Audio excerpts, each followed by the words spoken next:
À cette époque, la pratique du déjeuner sur l'herbe devient un élément de la vie sociale, car on découvre les nuisances de la vie citadine et on promotionne la campagne comme espace de plaisir et de liberté. Alors, découvrons cette scène où nous avons les plaisirs de la table et de la vie en plein air. Nappe blanche, éclaboussée de soleil. Personnage endimanché. Bon vin, mais appétissant, profusion de fruits. Tout ça dans la douce fraîcheur du sous-bois. Allons admirer le déjeuner sur l'herbe de Claude Monet de 1865. N'oubliez pas de cadrer avec votre carte postale pour obtenir le format du tableau. Oh, quelle horreur, cette sale bestiole! Elle me dévore la tête! Elisabeth, nous sommes à la campagne. C'est la nature. C'est naturel, si je puis dire. La nature! La nature! Je crois qu'elle n'aime pas beaucoup les citadines. La nature. Allons, détendez-vous et profitez du bon air. Et du déjeuner. Elisabeth, venez donc manger quelque chose. Non! J'ai trop chaud, ça me coupe l'appétit. Un petit verre de Bordeaux vous fera du bien. Venez vous asseoir. Allez, venez.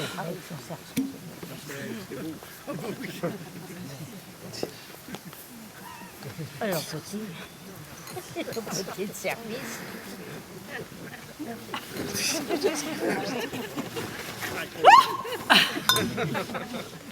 Regardez Henriette. Elle profite de cette journée. Elle est souriante et détendue. On n'est pas bien. Quelle douceur. J'ai l'impression que la nature me caresse, que mon corps m'abandonne. Et quel silence! Silence! C'est vite dit.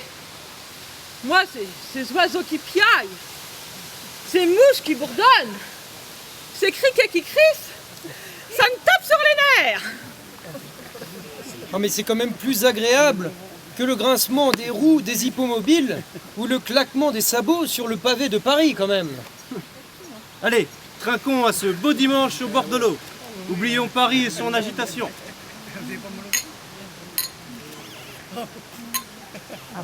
Santé?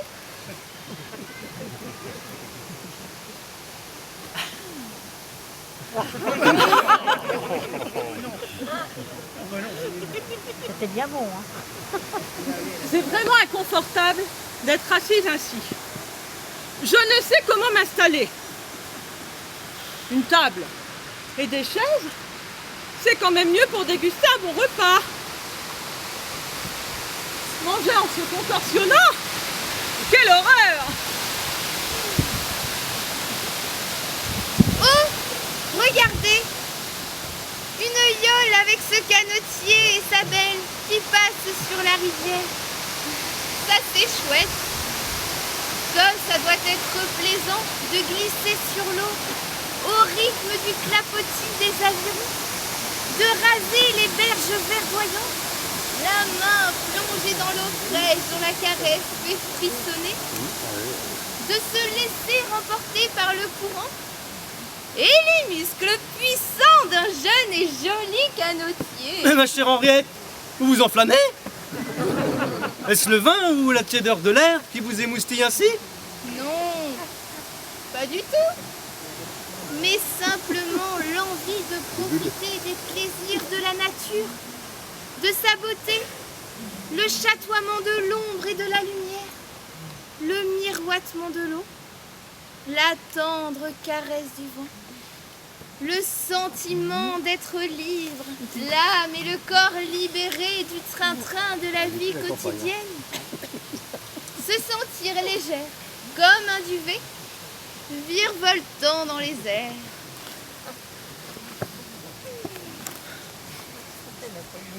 Là, c'est mignon.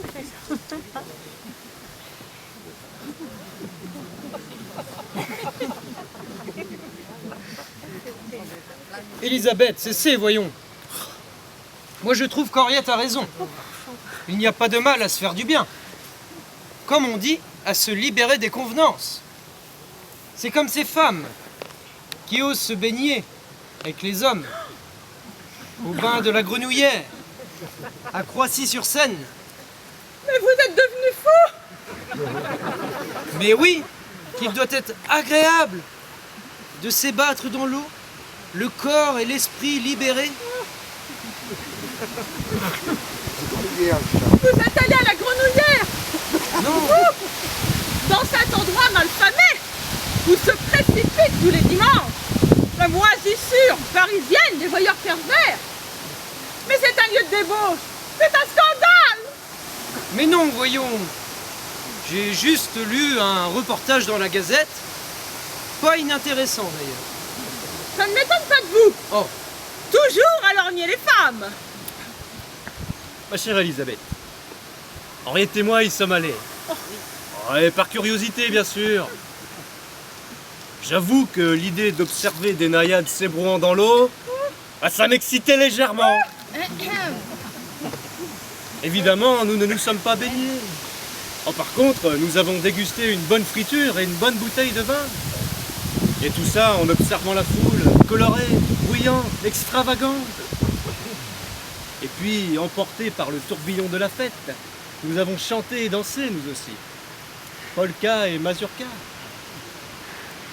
Et le soir, étourdis par ces activités festives, nous avons pris le train pour Paris. Fourbus mais heureux, comme en paix avec nous-mêmes. Et puis tu sais, il n'y a rien d'indécent.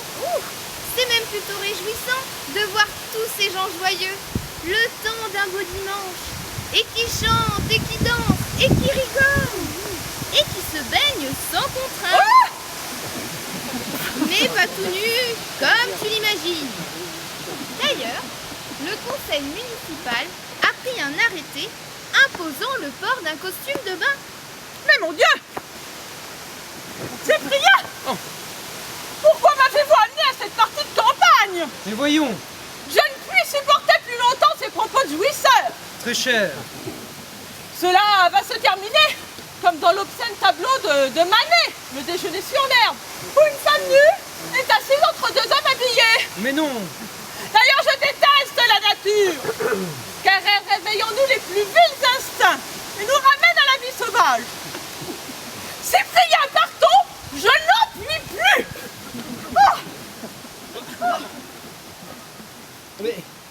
Mais vous n'avez pas mangé?